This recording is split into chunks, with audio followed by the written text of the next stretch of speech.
மாதிரி சரித்திரம் நல்லா தான் போயிட்டுருக்கு. அதான் சாமி மூலம் வந்தேன். நீங்கள் எவ்வளோ பெரிய புத்திசாலி. ஊருக்குள்ளே எத்தனை பேர் உங்கள்கிட்ட ஐடியா கேட்டு முன்னேறிக்காங்க. உங்கள் பையன் மட்டும் ஏன் மக்கா இருக்கான்? அப்படி என்ன என் பையன் மக்கா இருந்து பார்த்தேன். ஒரு வெள்ளைக்கும் தங்கத்துக்கும் வித்தியாசம் தெரியாமல் இருக்கானே. ஒரு வெள்ளையும் தங்கத்தையும் ஒன்றா கொடுத்து எது ஒசந்ததுன்னு கேட்டால் வெள்ளின்னு சொல்கிறானே.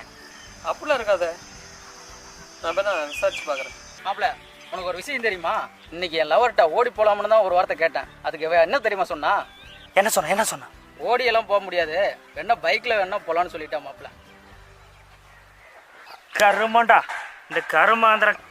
ஆனால் என் பையன் இவனை முட்டாளாக்குன விஷயம் எப்போ தான் நமக்கு புரியுது.